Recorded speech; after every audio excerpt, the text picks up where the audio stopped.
क्या आपने कभी सोचा है कि पौराणिक कथाओं में जिस रंभा अप्सरा का जिक्र आता है, क्या उनकी साधना आज भी की जा सकती है? बहुत से लोग इस साधना को करने की कोशिश करते हैं, लेकिन अक्सर उन्हें पूरी जानकारी नहीं होती।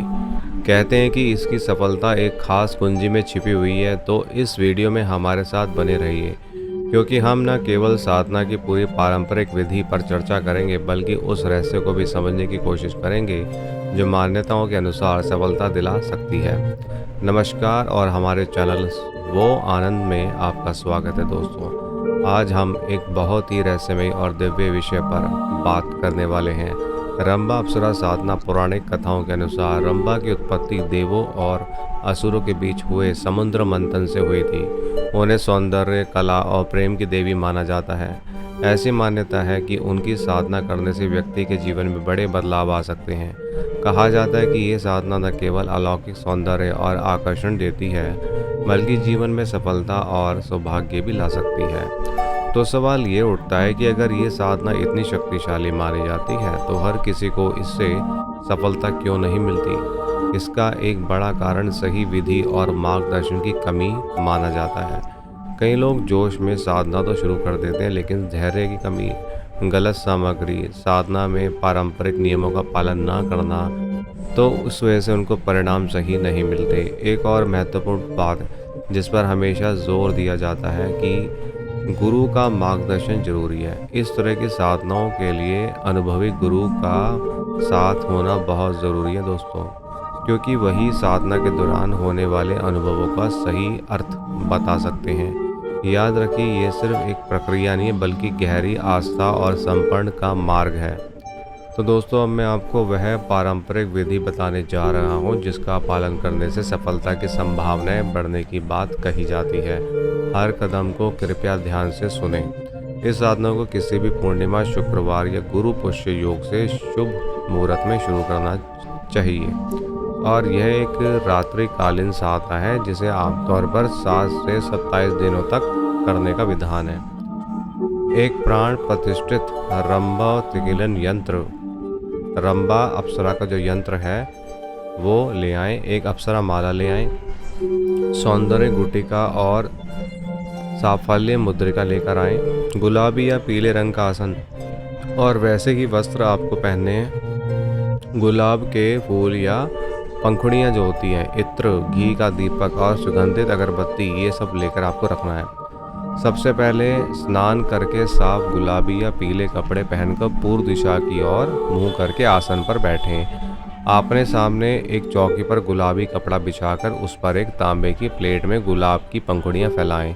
अब घी का दीपक और अगरबत्ती जलाएं। इसके बाद सबसे महत्वपूर्ण कदम, गुरु का पूजा करना और अपने गुरु मंत्र का जाप करिए। गुरु जी से पूछ लीजिए कितने माला की गुरु मंत्र की जाप करनी है।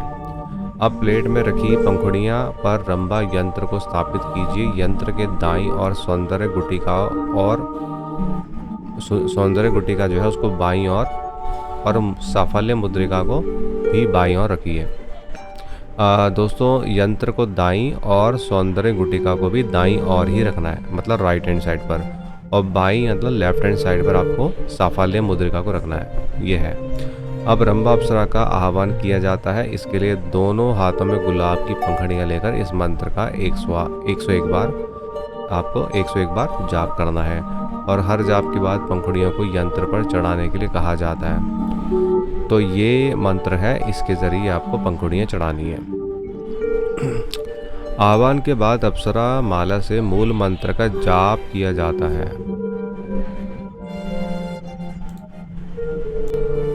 आवाहन के बाद अप्सरा माला से मूल मंत्र का जाप किया जाता है। मंत्र है इस प्रकार। इस मंत्र का जाप हर रात एक निश्चित संख्या में, जैसे 21 या 51 माला, पूरी श्रद्धा और एकाग्रता से करना चाहिए। अक्सर लोग पूछते हैं कि साधना के दौरान क्या अनुभव हो सकता है। मान्यताओं के अनुसार जब साधना सही दिशा में बढ़ती है तो कुछ संकेत मिलते हैं। साधकों ने अपने अनुभव में बताया है कि कमरे में अचानक इत्र जैसी दिव्य सुगंध फैल जाती है, घुंघरू या पायल की हल्की आवाज़ सुनाई दे सकती है, कभी कभी तेज सफ़ेद प्रकाश दिखाई दे सकता है। कहा जाता है कि इन अनुभवों से विचलित नहीं होना चाहिए, बल्कि इन्हें साधना की प्रकृति का एक सकारात्मक संकेत मानना चाहिए। साधना के दौरान ब्रह्मचर्य का पालन करना है। अपनी साधना और अनुभवों को किसी से साझा ना करें, इसे गुप्त रखें। भोजन सात्विक होना चाहिए, मांस मदिरा जैसी चीज़ों से दूर रहें।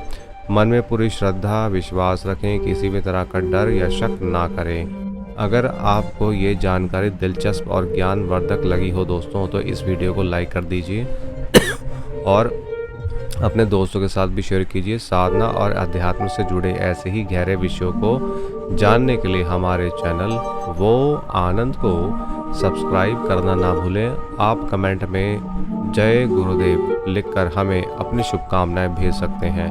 रंभा अप्सरा की साधना को केवल सौंदर्य आकर्षण पाने का जरिया नहीं, बल्कि इसे खुद के भीतर ऊर्जा, आत्मविश्वास और सकारात्मकता जगाने की एक आध्यात्मिक प्रक्रिया माना जाता है। ऐसी मान्यता है कि जब ये साधना सिद्ध होती है तो साधक का व्यक्तित्व चुंबकीय हो जाता है, उसे रोगों से मुक्ति मिल जाती है और जीवन में सौभाग्य आता है। साधकों का ये भी अनुभव रहा है कि अप्सरा साधना शरीर में एक ऐसे बदलाव ला सकती है जो आंतरिक रूप से युवा बनाए रखने में मदद करती है। हमेशा याद रखें, कोई भी साधना आस्था और एक योग्य गुरु के मार्गदर्शन पर निर्भर करती है और इसके परिणाम पूरी तरह से व्यक्ति की अपनी आस्था और विश्वास पर आधारित होते हैं। हम कामना करते हैं कि आपकी आध्यात्मिक मार्ग मंगलमय हो।